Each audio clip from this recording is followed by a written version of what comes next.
Pregnant মাদারদের দেখেছি অনেক সময় মাড়িতে বেশিরভাগ সময় সামনের দিকটায় একটা মাস তৈরি হয় বা একটা মাংসপিণ্ডর মতো দেখা যায়, আমরা যেটাকে প্রেগনেন্সি টিউমার বলি। আমি জেনে নেবো যে প্রেগনেন্সি টিউমারটা কি জিনিস, কেমন দেখতে হয় আর কেন হয়। প্রেগনেন্সি টিউমার হলো একটা তোমার হাইলি ভাস্কুলার ডাইলেশন টিস্যু। এবার নর্মালি কি হয়, মার্জিনাল জিঞ্জিভা হয়, মানে একদম মার্জিনে গামের মার্জিনে, এবং দেখা যায় দুটো দাঁতের মাঝখানে বেশি। এটা রিসার্চ পেপার যেটা পাবলিশ করছে যে 0.2 থেকে 10% মাদারের হতে পারে প্রেগনেন্সি টিউমার। এবার কেন হয় যদি বলি আমরা, তাহলে সেই দেখো ম্যাসিভ হরমোনাল চেঞ্জ আসে আমাদের মায়েদের শরীরে, হরমোনাল চেঞ্জ আসে।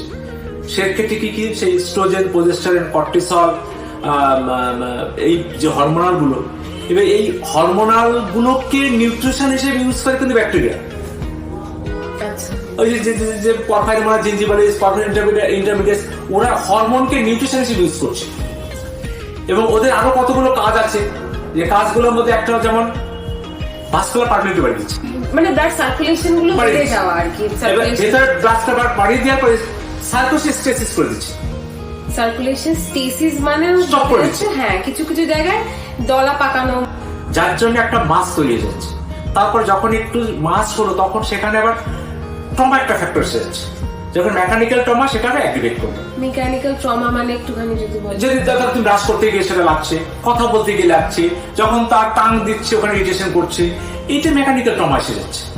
যখন আছে তখন ওটা সেটা কি আরো সোয়েলিং আছে। তাহলে আলটিমেটলি কি দাঁড়াচ্ছে, একটা মাশরুম শেপের গ্রোথ, যার বেসটা পেডানকুলেটর আর সেসাইড। স্মুথ সারফেস, আনলেস এটা আলসার না হলে সেখানে ব্যথা হচ্ছে না, ব্লিডিং হচ্ছে না, কিন্তু পিন পয়েন্ট মার্কার থাকে তার গায়ে। যদি সেটা বেশি বড় হয়, তখন কিন্তু আমাদের অ্যাস্থেটিক্যালি একটা ডিসফিগার, 1 নম্বর। 2 নম্বর কি হবে, ওক্লুশন, বাইট করতে গিয়ে কামড় লেগে তখন ব্লিডিং এর চান্স হচ্ছে, সিভিয়ার ব্লিডিং, পেশেন্ট অ্যাংজাইটি হতে পারে। ওই জন্য বলা হয় যদি ছোট থাকে ট্রিটমেন্ট না করলেও আফটার বার্থ কারেকশন হয়ে যায়। যদি বড় হয় তখন সে ট্রিটমেন্ট করতে হয়।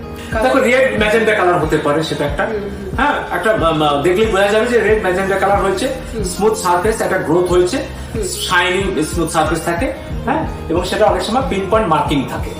তো এইগুলো তো জানা গেল যে কখন পেশেন্টরা সতর্ক হয়ে যাবে আর আমাদের কাছে আসবে।